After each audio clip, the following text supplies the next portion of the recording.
Namasté, c'est Nelly d'Énergie Soin Divin. Aujourd'hui, je vais vous faire une vidéo sur quand on vient justement de déménager, d'arriver dans un nouveau lieu. Donc, sur ma page Facebook, j'ai fait la petite minute de bien-être où j'ai expliqué, mais vraiment très sommairement. Ici, je vais détailler. Déjà, la première chose, quand vous quittez votre lieu, vous avez vécu, vous faites un nettoyage énergétique avec la flamme violette pour que justement les personnes qui vont arriver derrière vous trouvent un lieu en énergie neutre et non pas chargée. C'est la moindre des choses. Comme on nettoie physiquement, on le fait aussi énergétiquement. Donc ça, c'est important. Quand vous allez emménager dans le nouveau lieu, vous pouvez le faire, par pensée. Vous n'êtes pas obligé d'aller dans le lieu pour le faire et vous vous adressez au gardien des lieux. Vous allez visualiser la flamme violette qui va venir comme une espèce de pyramide autour de votre habitation. Vous prenez bien large, si c'est une maison, tout le terrain. Si c'est un appartement, vous prenez tout l'immeuble, il n'y a pas de souci, ça fera du bien à tout le monde. Et vous demandez avec le décret que vous avez dans mes vidéos sur la flamme violette ou dans mes livres, vos amis les anges par exemple, vous avez le décret. Vous faites le décret pendant 3 jours. Ensuite, si vous avez la capacité, vous demandez à voir, à visualiser le gardien ou les gardiens des lieux. Des fois, c'est un couple, des fois, c'est une entité masculine. Ça dépend, il n'y a pas de règle. Ça peut être aussi, pour ceux qui connaissent les élémentaux, ça peut être un dragon, ça peut être une licorne, etc. Des fées, des lutins, peu importe. Là, vous vous adressez à ces gardiens des lieux parce qu'ils sont chez eux et vous allez arriver chez eux. Il faut bien le prendre en compte. Donc, vous allez leur parler, leur demander l'autorisation de venir dans cet endroit, que vous aimez cet endroit, que vous allez en prendre soin et que vraiment, vous allez tout faire pour passer des bons moments en famille, pour avoir vraiment une énergie positive dans ce lieu et que toutes les pièces soient nettoyées, purifiées. Et maintenant, une fois que ce sera fait, au bout de 3 jours, vous allez demander l'autorisation d'installer votre propre énergie, celle de votre famille. Et ça, c'est vraiment important. Vous allez mettre du gros sel aux 4 coins des pièces pour purifier et que ça absorbe un petit peu s'il reste des miasmes, des charges.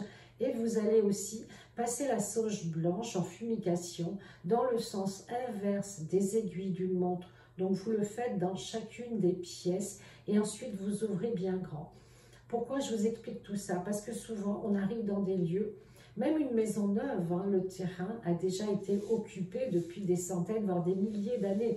Et on ne sait pas tout ce qui s'est passé. Donc, c'est important de vraiment nettoyer, purifier, demander l'autorisation et de vous installer vraiment dans une énergie sereine et joyeuse. Si vous sentez que l'énergie est lourde, que vous ne vous sentez pas bien dans la maison, dans l'appartement, là, il va falloir, si vous n'y arrivez pas, faire appel soit un passeur d'âme, soit un géobiologue, soit quelqu'un qui nettoie les lieux et qui sait le faire. C'est très important.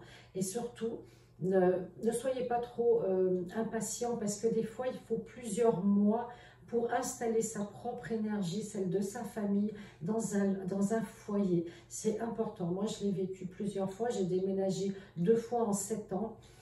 Et la première fois, il m'a fallu 6 mois. Et c'est vrai que je le sentais parce que les personnes qui venaient chez moi me disaient « Ah, on se sent bien chez toi ». Et elles ne partaient pas, elles avaient envie de rester. Ça, c'est un signe que l'énergie de votre habitation est vraiment agréable, conviviale et que les gens ont envie d'y rester. Vous voyez, si les gens ne viennent pas chez vous, si les annulations d'invitation se font nombreuses, c'est qu'il y a quelque chose qui repousse justement les gens. Donc, n'hésitez pas à refaire plusieurs fois ce protocole. Et puis, bien sûr, après, vous avez tout ce qui est symbolique. Vous avez les pierres, vous avez les fontaines à mettre au sud-ouest pour l'abondance, pour que l'eau circule. Il y a plein de petites techniques comme ça pour faire que le lieu se sente bien et pour que vous vous sentiez bien dans le lieu, pardon. Et puis surtout, il ne faut pas hésiter à changer le décor, à repeindre des murs, vous voyez, à nettoyer s'il y a des murs moisis, s'il y a des endroits qui ont été vraiment un petit peu abandonnés, des caves, des greniers, ça aussi c'est important, de vraiment les nettoyer. Vous laissez de l'encens plusieurs jours, vous mettez là des pots, si c'est chargé, un pot en verre, vous achetez un pot en verre, les yaourts, ce que vous voulez, Vous mettez la moitié en gros sel, à peu près 1 à 2 cm du gros sel. Moi, je mets du Guérande ou du bon sel de Noirmoutier parce que j'aime un sel vivant, que je sais d'où il vient.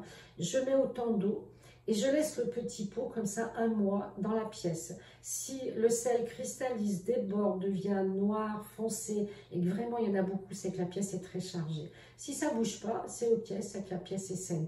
Voilà, ça c'est un bon test pour savoir si une chambre, si une salle de bain, si un séjour est rempli d'une belle énergie. Faites-le vraiment dans toutes les pièces pour tester au début. Voilà, ça c'est important. Et après, régulièrement, eh bien, au moins 1 fois par mois, vous nettoyez avec la flamme violette, donc vous la mettez en place et vous demandez à la flamme violette de transmuter les énergies et vous laissez un trou comme une entonnoir en dehors, pardon, tout en haut, afin que justement ça puisse remonter et s'échapper. Il ne faut pas que ça reste.